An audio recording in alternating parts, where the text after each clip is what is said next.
guys, today we'll be making an adorable ruffle deco mesh wreath. What you will need, I have a 14-inch wreath ring, an adorable sign for the center. I have some deco mesh, 6-inch wide deco mesh, Chanel stems, scissors, and a hot glue gun. Alright, let's get started. So I'm going to layer my mesh one roll on top of the other.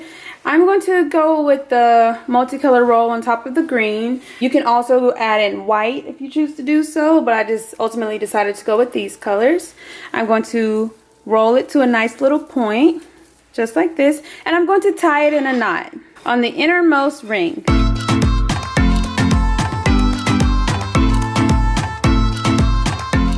Just like that. And then I'm just going to pull my mesh through the first space. Try to keep it layered as much as possible. And the size of the poofs, that's completely up to you. Just make sure they are all uniform, or as uniform as possible.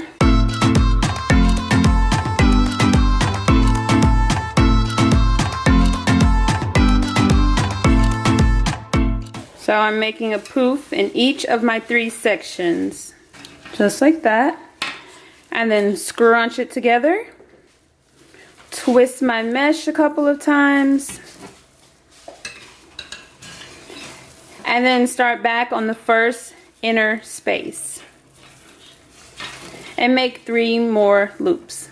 I like to go with 2 rows of loops in each of my 6 sections. I feel like that makes a decent sized wreath.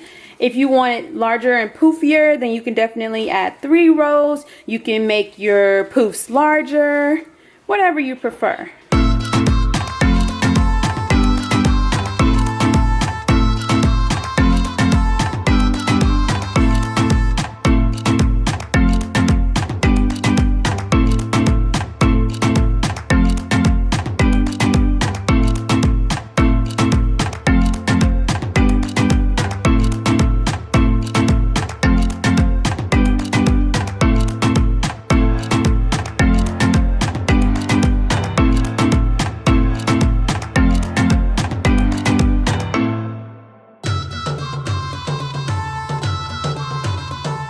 So this is what it's looking like so far. And then once I get all of my bundles in place, I'm going to separate the bundles just to make it even poofier and fluffier. Alright, I'm going to continue going all the way around the wreath. Once you run out of mesh, then just tie a knot at your stopping point and take 2 more rows of mesh and start over with the exact same method. Tying a knot and then continuing on with your loops.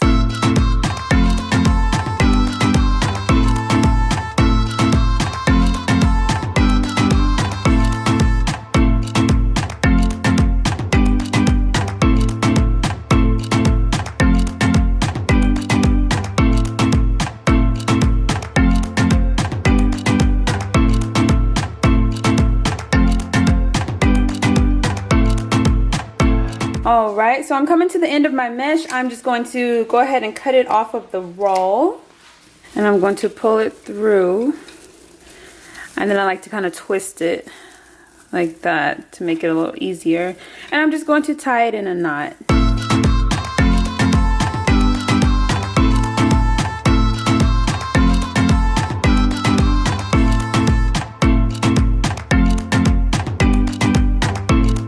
So another way you can do it is kind of tie the mesh in a knot with the new mesh when you start to run out, if you don't want to tie it in a knot on the wreath ring. So that's another option.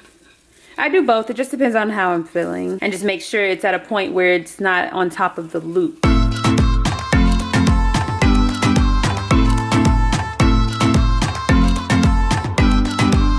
Alright, so I have all of the mesh in place. It looks so cute and poofy just like this. You could honestly leave it this way. But I'm going to put this adorable sign in the center. And all 3 would be a little tight. So I think I'm just going to go with just the top 2. And then you can also separate the layers to make it even poofier. I do like to do that sometimes. It looks so cute and precious with the striped mesh that I want to keep it layered this time around. But you can separate it if you choose to do so. Okay, so I'm going to just cut the top little hanger. Flip it over. And I'm not going to use the bottom portion, so I'm just going to cut that off, set it to the side. I'm going to put these together and hot glue them in place.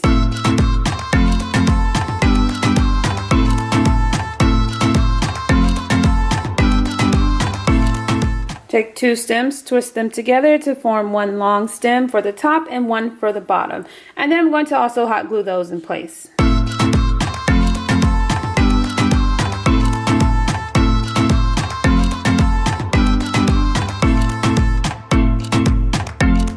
Then I'm going to place it in the center of my wreath. To find the actual wreath ring and twist my stem around the wreath ring a couple of times just to make sure it's nice and secure. And I'm going to do this with all 4 stems.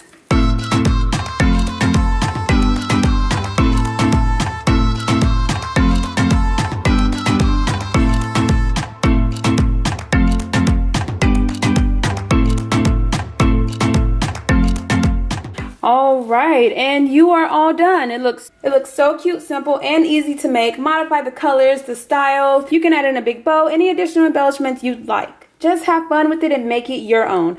Even cute little artificial fruit, you can hot glue those in place all the way around the wreath. Again, you can separate the layers if you choose to do so. I do that sometimes, but for this specific wreath, I decided not to do so.